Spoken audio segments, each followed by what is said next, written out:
클래시스와 비올은 대표적인 국내 미용 의료기기 업체입니다. 지난 4월 2일에 첫 번째 비교 영상을 올렸는데 그 사이에 2025년도 1분기 실적 발표도 있었고 기타 이벤트들이 있어 중간 팔로우업 영상을 찍게 되었습니다. 비교 영상을 처음 올린 게 4월 2일인데 당시 주가는 각각 58,200원, 7,160원 정도였습니다.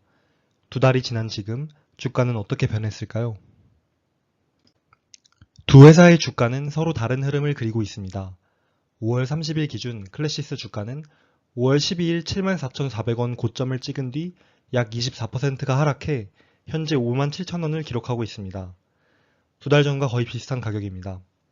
반면 두 달 전에는 여러 악재 속 답답한 흐름을 보이던 비올이 5월 30일 기준 1,520원을 기록하며 두 달 만에 약 47% 상승했습니다. 무엇이 원인이었을까요? 1분기 실적 발표를 같이 보고 또 추가적인 내용을 공부해 보겠습니다. 가장 최근인 2025년도 1분기 자료를 포함한 최근 5분기 실적 변화입니다. 클래시스의 경우 이번 1분기 매출은 771억 원, 영업이익 388억 원, 순이익 297억 원을 기록했습니다. 이는 전년 동기 대비 각각 53%, 46%, 14% 증가한 수치입니다. 비올의 경우 이번 1분기 매출은 167억 원, 영업이익 104억 원, 순이익 90억 원을 기록했습니다. 이는 전년 동기 대비 각각 49%, 60%, 38% 증가한 수치입니다. 참고로 클래시스는 50%, 비올은 60%가 넘는 엄청난 영업이익률을 보이고 있습니다. 두 업체 모두 매출의 대부분이 장비와 소모품 판매에서 발생합니다. 이 두 품목은 각각 클래시스 매출의 98%, 비올 매출의 85%를 차지합니다. 클래시스의 경우 이번 분기에 장비는 350억 원, 그 소모품은 409억 원가량 판매했습니다. 이는 각각 전년 동기 대비 57%, 54% 증가한 수치입니다. 비올은 이번 분기에 장비 77억 원, 그 소모품은 66억 원가량 판매했습니다. 이는 각각 전년 동기 대비 45%, 50% 증가한 수치입니다. 참고로 비올의 경우 장비 및 소모품 판매 이외에도 침습 RF 특허 침해 소송 합의금으로 일시금 21억 원을 수취했습니다. 두 기업의 최근 4년 지역별 매출입니다. 클래시스는 한국을 비롯해 브라질, 태국, 일본에서 주요 매출이 발생하며 향후 미국, 유럽, 중국 등 대형 국가의 신규 진출도 기대되고 있습니다. 반면 비올은 주요 매출이 미국과 중국에서 발생하고 최근 일본과 동남아시아 등에서의 성장이 눈에 띕니다.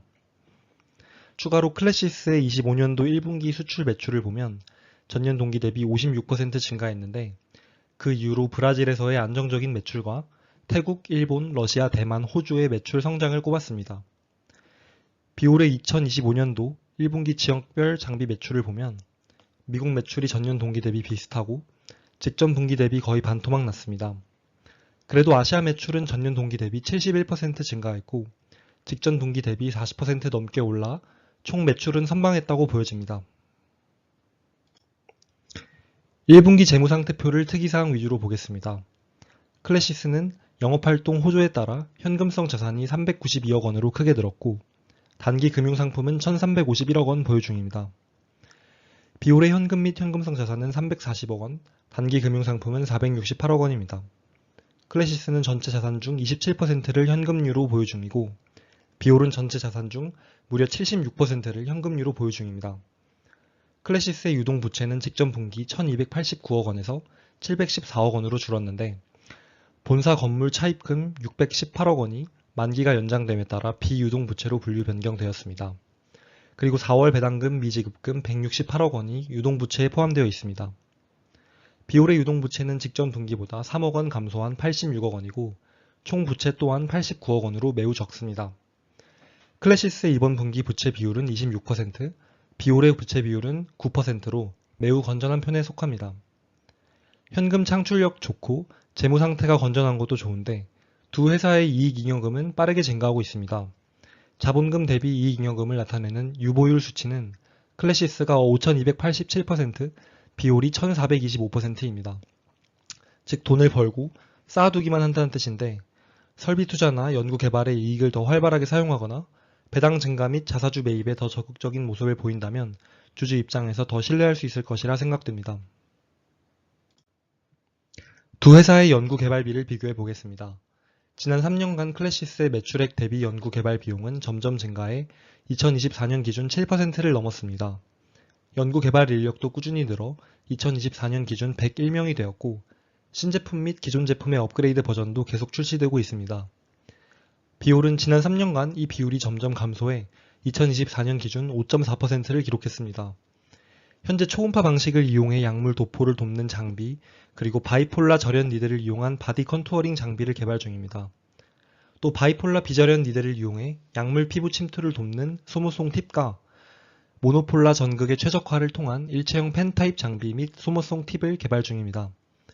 개인적으로 바디 컨투어링 장비를 개발 중이라는 소식에 기대도 되지만 연구 개발 비용을 조금 더 늘리면 좋지 않을까라는 생각도 들었습니다. 두 회사의 최근 4년 주주 환원 성향을 보겠습니다. 클래시스는 배당금 총액이 꾸준히 증가해왔고 2024년 시가 배당률은 0.54%였습니다. 2024년 유통 주식 수는 전년 대비 증가했는데 이는 이루다 흡수 합병에 따라 합병 신주를 150만 주가량 발행했기 때문입니다. 한편 클래시스는 2023년 200억 원 규모의 자사주를 취득해 2024년 전량 소각한 전적이 있습니다. 또한 작년 12월 500억 원 규모의 새로운 자사주 매입을 결정했습니다. 비올은 2022년부터 3개년 연속 배당을 지급하고 있고 2024년 11억 원의 현금 배당을 진행했습니다. 시가 배당률은 0.25%로 낮은 편에 속합니다. 2023년에 30억 원 가량의 자사주를 매입했는데 2025년 1분기 현재 아직도 그대로 보유 중입니다. 자체 가이던스를 보겠습니다. 클래시스는 2025년 성장률을 39에서 48%로 전망한다며 매출 가이던스를 3,400에서 3,600억 원을 제시했습니다. 가이던스 달성을 위해 미국에서의 볼뉴머 마케팅 확대를 진행 중이며 울트라포머 MPT와 볼뉴머의 유럽 및 중동 런칭 심포지움을 국가별로 개최 중이라고 밝혔습니다. 일본에서는 네트워크 병원 위주로 운영을 하고 국내 시장의 경우 마이크로니들 RF 신제품이 7월에 런칭할 것이라 밝혔습니다. 또 2분기에 볼뉴머 신규 광고 캠페인을 준비 중이라고 하는데 기존 광고 모델이었던 배우 김수현의 사진은 현재 사용하지 않고 있습니다. 비올의 경우 자체 가이던스를 제시하지 않았습니다. 그래서 최근 주주총회에 참석하신 네이버 블로거 그라찌에님의 후기 글을 발췌했습니다. 해당 글 링크는 아래 걸어두겠습니다. 외국인들을 타겟해 강남의 비올 장비를 체험할 수 있는 공간을 마련하는 등 올해 마케팅에 더 투자를 할 예정이라고 합니다. 또 올 하반기쯤 스칼렛 프로, 실펌 네오 등 기존 장비를 개량한 신규 장비가 출시될 예정입니다. 중국 시장을 보면 1분기 매출 성장이 가파른데 마이크로 니들 RF 3대 플레이어 중 하나가 비올이며 미국 시장은 현재 고금리와 경기 둔화 여파로 장비 판매가 많이 꺾여 있는데 추후 금리가 낮아지면 다시 성장할 수 있을 것이라 기대한다고 밝혔습니다. 클래시스는 미국 FDA로부터 하이프 리프팅 장비 울트라포머의 임상시험 계획을 승인받았다고 밝혔습니다. 울트라포머는 국내에서 슈링크라고 불리는 제품이며 FDA 허가는 2027년 1분기를 예상한다고 합니다. 현재 모노폴라 RF 장비 볼뉴머가 미국 FDA 승인을 받고 판매가 되고 있는데 추후에 울트라포머까지 판매되면 2030년 매출 10억 달러 목표 중 15%를 미국 시장이 차지할 것으로 예상합니다. 비올은 모노폴라 RF 리프팅 장비 셀리뉴가 인도네시아 의료기기 허가를 획득했다고 밝혔습니다. 인도네시아는 2억 8천만 명의 인구를 가진 큰 시장이고 말레이시아, 베트남 등 인접국가 진출을 위한 거점이 될 전망입니다. 이로써 셀리뉴는 지난해 미국 FDA 허가 획득에 이어 글로벌 판매에 한 걸음 더 가까워졌습니다. 또 마이크로니들 RF 장비 실펌X가 대만에서 기미, 잔주름, 여드름 흉터 개선에 대한 적응증 승인을 받았다고 밝혔습니다. 실펌X는 중국 NMPA, 미국 FDA, 유럽 CE 등 빅마켓의 인증을 모두 받은 비올의 주력 제품입니다. 2025년 5월 클래시스는 볼뉴머가 유럽 CE MDR 인증을 획득했다고 밝혔습니다. 이는 기존 지침인 MDD를 강화한 인증 규정으로 볼뉴머가 RF 미용 의료기기 중 최초로 이를 획득했다고 합니다. 이를 기반으로 다른 경쟁사 제품에 앞서 선제적으로 판매를 개시할 예정이고 6월부터 폴란드와 스위스에서 론칭 심포지움 개최를 준비 중입니다. 또 7월에는 슈링크 유니버스의 CE MDR 인증 획득이 기대됩니다. 비올은 실펌X의 공식 모델로 배우 김신록을 최초 발탁했습니다. 최근까지 미스코리아를 통한 제품 홍보를 했던 비올이 처음으로 배우 모델을 기용하게 되었는데 브랜드 및 제품 인지도 향상에 도움이 될 것이라 봅니다. 5월에 출간된 증권사 리포트를 보겠습니다. 미래에셋증권은 2분기 유럽 시장의 장비 런칭, 3분기 미국 시장의 신제품 출시, 일본 시장의 성장성을 근거로 목표 주가를 83,000원으로 상향했습니다. 대신증권 역시 비슷한 근거로 목표 주가를 74,000원으로 유지를 했고, 마지막으로 키움증권은 꾸준한 수요와 사업 성장의 근거에 목표 주가를 78,000원으로 상향했습니다. 비올의 경우 LS증권에서 중국 매출의 고성장과 미국 시장의 점진적 매출 회복을 근거로 목표 주가를 12,000원으로 유지했습니다. 노무라 증권에서는 비슷한 근거로 목표 주가를 11,600원으로 상향했습니다. 이 리포트들을 종합하면 클래시스의 목표 주가 평균은 약 78,300원, 비올의 목표 주가 평균은 11,800원입니다. 클래시스의 주력 제품인 울트라포머와 비올의 주력 제품인 실펌에 대한 구글 트렌드 분석을 했더니 압도적으로 울트라포머에 대한 관심도가 높게 나왔습니다. 실펌은 주로 북미 지역에서 높은 관심을 보였고, 울트라포머는 북미 외 지역, 그 중에서도 태국과 브라질에서 특히 높은 관심도를 보였습니다. 그러나 이 데이터는 울트라포머가 아직 미국에서 FDA 허가가 나지 않았고, 실펌의 주력 무대인 중국 시장이 반영되지 않았기 때문에 큰 의미는 없다고 여겨집니다. 공교롭게도 두 회사 모두 대주주 관련 이슈가 있습니다. 클래시스의 최대 주주인 사모펀드 베인캐피탈은 지난해 클래시스를 매각하기 위해 JP모건과 시티증권을 매각 주관사로 선정했습니다. 그리고 글로벌 사모펀드를 대상으로 예비 입찰을 진행했으나 트럼프 정부의 고율 관세와 높은 멀티플로 인해 협상의 난항을 겪고 있는 것으로 알려졌습니다.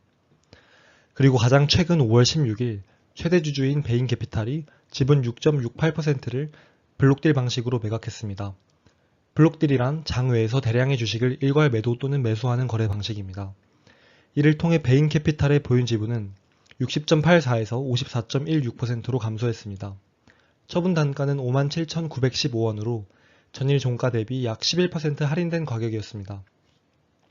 베인캐피탈 측은 해당 매매 대금 2,013억 원은 전액 대출금액 상환에 사용될 예정이라고 밝혔습니다.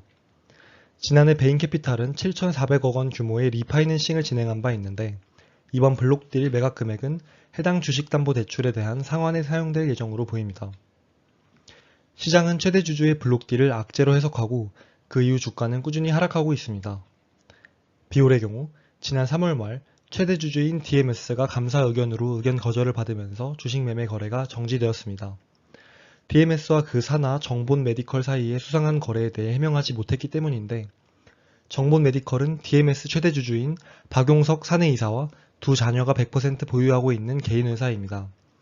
DMS는 2023년 비올의 100% 종속기업인 레본슨을 정본 메디컬에 매각했고, 정본 메디컬은 꾸준히 DMS 지분을 사들이고 있어 일각에서는 고의적인 일감 몰아주기와 편법 경영권 승계를 의심하고 있습니다. 이 감사 의견 거절 뉴스가 알려진 다음날 비올의 주가는 약 6% 급락했습니다. 비올 측은 양사가 서로 독립된 법인이며 어떠한 금전관계 내역도 없다고 선을 그었습니다. 그러나 비올 사내이사 3명이 모두 DMS 출신이라 DMS로부터 일정 수준의 영향을 받는 것은 필연적으로 보입니다. DMS 관련 가장 최근 뉴스를 보면 현재 내년 4월까지 개선 기간을 부여받았고 최대한 빠른 시일 내에 재심사 과정을 거쳐 1년 내에 주식 거래를 재개할 수 있도록 최선을 다하겠다고 말했습니다. 각 기업의 투자 포인트에 대해 정리해 보았습니다. 클래시스는 명실상부 국내 EBD 미용 의료기기 대장주입니다. 매출 및 영업이익도 가장 크고 앞으로도 그럴 것으로 보입니다. 하이프 계열의 슈링크, 모노폴라 RF 계열의 볼리머, 그리고 이루다와의 합병을 통해 얻은 마이크로니들 계열의 시크릿을 필두로 국내를 넘어 글로벌적인 성장이 기대됩니다. 두 번째, 클래시스는 매년 명확한 가이던스를 제시해왔고 또 그것을 초과 달성해왔습니다. 뿐만 아니라 장비들의 인허가 계획 및 성장 전략을 매년 제시하고 있어 회사의 신뢰를 느끼기 더 유리하다고 생각합니다. 셋째, 클래시스는 꾸준히 배당을 늘리고 있고 자사주 매입 및 소각에 적극적인 편입니다.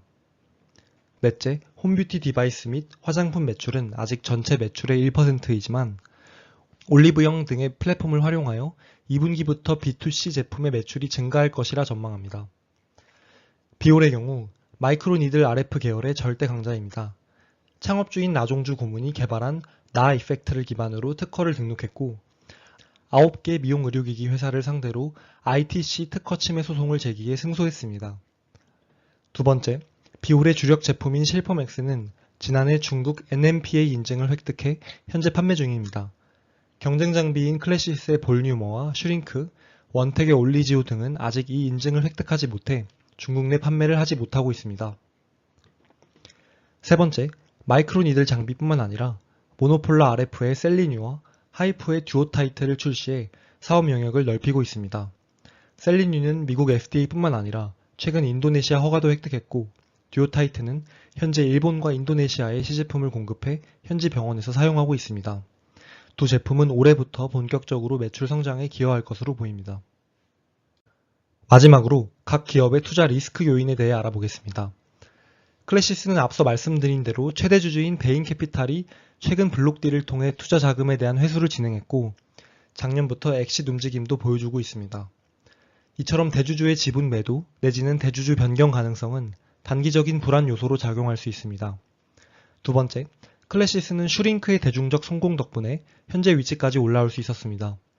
그러나 국내 기업만 해도 제이시스 메디칼, 루트로닉, 원텍, 텐텍, 아스테라시스, 비올 등 경쟁 업체가 계속 등장하고 있고 해외에서는 머치의 울세라, 솔타 메디칼의 써마지 등과도 경쟁 중입니다. 세 번째, 클래시스는 슈링크 유니버스의 모델로 배우 고민시, 볼유머의 모델로 배우 김수현을 기용해왔습니다. 그러나 배우 김수현의 광고 영상은 회사 홈페이지에서 사라졌고 배우 고민시의 경우에는 홈페이지 광고에 여전히 뜨지만 잡음이 존재하는 것은 사실입니다. 브랜드 모델들의 잡음이 회사 매출 및 이익에 얼마나 큰 영향을 줄지는 미지수이지만 좋은 영향을 주진 않을 것 같습니다. 비올의 경우 최대 주주 DMS의 거래 정지 및 상패 가능성이 해결되지 않은 이상 꾸준히 리스크 요인으로 대두될 것 같습니다. 또 낮은 시가 배당률과 자사주 소각을 한 적이 없다는 점 또한 투자를 망설이게 하는 요인으로 작용할 수 있습니다. 그리고 유명 연예인들을 모델로 사용하는 경쟁 업체에 비해 상대적으로 마케팅에 돈을 아끼고 매출액 대비 낮은 연구 개발 비용은 개선될 필요가 있다고 생각합니다. 또 클래시스에 비해 주주와의 소통이 적다고 생각했습니다. 자체 가이던스도 따로 제시하지 않았고 IR 자료의 구성과 질이 상대적으로 떨어진다는 느낌을 받았습니다. 영상을 마치기 전 두 회사 모두 해당되는 내용을 얘기해보자면 피부 미용 트렌드는 워낙 빠르게 바뀝니다. 과거에는 레이저로 많은 것을 해결했다면 이젠 리프팅뿐만 아니라 스킨 부스터 및 바디 컨투어링, 홈뷰티 등 새로운 공급과 수요가 생기고 있습니다. 이런 변화의 흐름에 적응하지 못하고 신제품을 제때 개발하지 못한다면 도태되고 사라질 수도 있습니다. 기업의 의무는 이런 큰 흐름에 잘 올라타는 것이고 투자자의 의무는 내가 투자하는 기업이 잘 하고 있는지 꾸준히 체크하는 것이라고 생각합니다. 영상을 시청해주셔서 감사합니다. 이상 클래시스와 비올의 비교 영상 2탄이었습니다. 감사합니다.